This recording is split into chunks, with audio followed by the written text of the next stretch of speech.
Halo, salam sehat dari channel Asbab Saja. Teman-teman yang hari ini sedang duduk nyantai sambil ngopi, sambil makan gorengan ya mungkin. Mudah-mudahan saya doakan rezekinya tambah berkah, usahanya lancar, dan semua yang diinginkan tercapai. Oke, pada kesempatan kali ini kami akan menampilkan tentang kesehatan ya, masih di kesehatan. Cuma kali ini yang kita akan bicarakan adalah masalah yang mungkin dirasakan oleh teman-teman atau keluarga dari teman-teman, yaitu sukar kencing atau buang air ya. Perlu diketahui bahwa ini semua penyakit yang sukar kencing ini bisa dialami juga oleh pria maupun wanita ya. Jadi semua orang baik pria atau wanita bisa mengalami gejala atau penyakit sukar kencing ini. Maka penyakit ini perlu diwaspadai ya.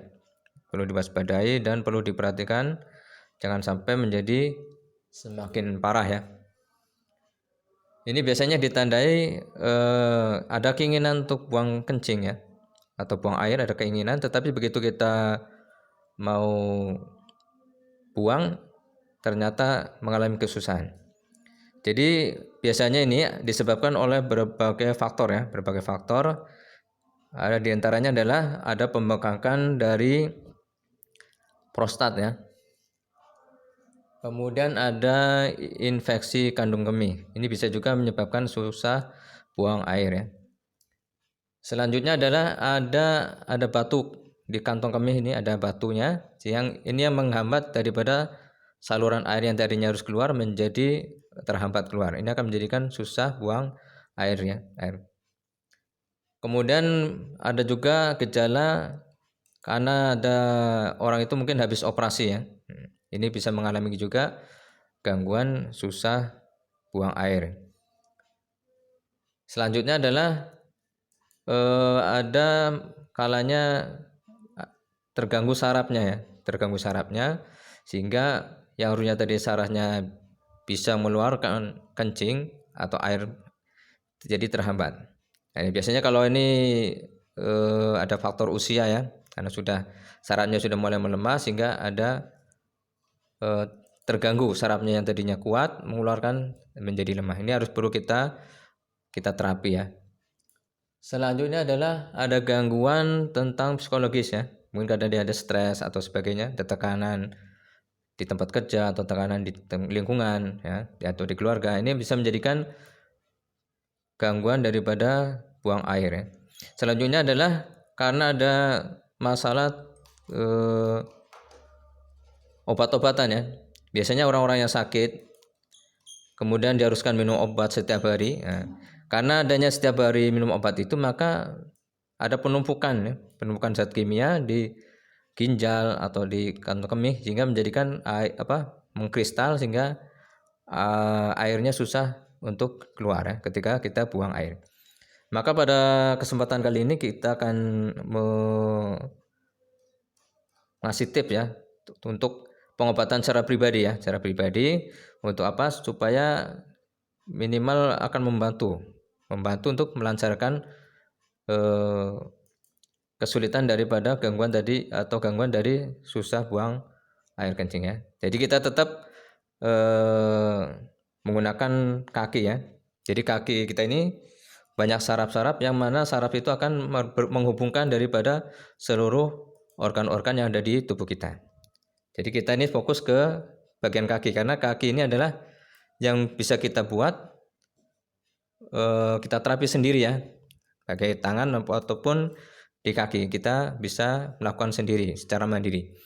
Ada juga sebetulnya pengobatan totok punggung, ini bisa juga efektif juga, tetapi kalau kita menotok sendiri akan susah ya, maka perlu bantuan orang. Jadi yang kita bahas sekarang adalah menggunakan kaki yang mana kita bisa lakukan sendiri ataupun nanti ada penyakit yang di titik tangan kita akan sampaikan ya.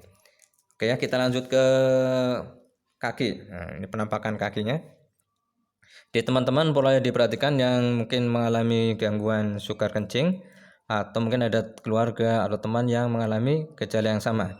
Maka perlu diperhatikan titik-titiknya supaya bisa teman-teman mengobati sendiri, menerapi sendiri, atau juga menolong keluarga atau teman-teman yang mengalami sakitnya. Oke, titik yang pertama adalah di bagian jempol di sini, ibu jari sini, ditekan ya. Kita tekan di sini, atau bisa menggunakan alat bantu ya. Bisa menggunakan tongkat refleksi. Nah, teman-teman bisa bikin sendiri dari kayu atau dari sikat ya. Ini dari sikat gigi ya. Oke, tekan titiknya di sini. Nah, tekan sini, bisa model tekan kayak gini, atau tekan terus nanti lepaskan, tekan lagi, lepaskan lagi. Jadi kalau kita memang sedang mengalami gangguan, biasanya akan terasa sakit ya. Tapi teman-teman perlu tahu ya bahwa ada kegunaan ketika kita menekan titik-titik di arah kaki ini. Jadi tekan titik ini yang biasanya untuk sakit kepala. Jadi dengan kita tekan ini, maka sebetulnya kita bisa melancarkan peredaran darah di anggota tubuh kita, sehingga dengan sekali tekan ini bisa memperlancar darah di kepala, di saluran kencing nantinya, dan penyakit organ-organ tubuh yang lain yang mengalami gangguan di titik sarafnya ya. Ini keuntungan daripada pijat-pijat di kaki ya. Maka usahakan dibuat ya.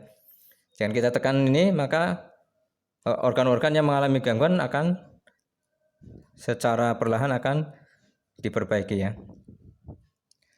Kemudian titik selanjutnya adalah di daerah sini, di daerah ginjal ya. Nah, di sini biasanya kalau sakit berarti mengalami gangguan. Ini agak keras ya menekannya, karena ini bagiannya agak ke dalam ya. Maka biasanya perlu kita menggunakan alat supaya lebih maksimal ya. Kita tekan seperti ini, bisa 2 atau 3 menit ya. Selanjutnya adalah kita ke sini, di daerah yang berhubungan dengan saluran kencing di sini. Kita urut di sini ya, atau kita tekan kayak gini boleh juga ya, untuk merangsang daripada saraf-saraf ini kembali bekerja secara normal ya. Boleh di gini atau ditekan-tekan. Kemudian di titik yang selanjutnya ada ditekan di titik di sini. Nah, di sini ya, perhatikan ya. Jadi di sini, kemudian di sini. Kemudian di daerah sini. Ini daerah-daerah bagian bawah ya. Ada kantong kemih, ada saluran kencing di sini. Tekan ya, tekan, lepaskan, tekan, lepaskan. Sekitar 2 menit 3 menit ya. Selanjutnya adalah di bagian sini. Bagian sini.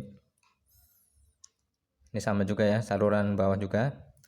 Boleh diurut pakai minyak kayak gini. Nah, setelah kita kira-kira selesai 2 menit 3 menit ya, ganti kaki sebelah kiri.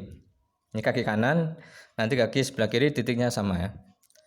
Nah, ini kalau kita rutin biasanya nanti mulai terurai kan, dengan ditandai di sini ada keluar keringat. Nah, ini berarti udah mulai racun-racunnya atau gumpalan-gumpalan atau yang menghalangi peredaran darah ini udah mulai lancar ya dengan keluar.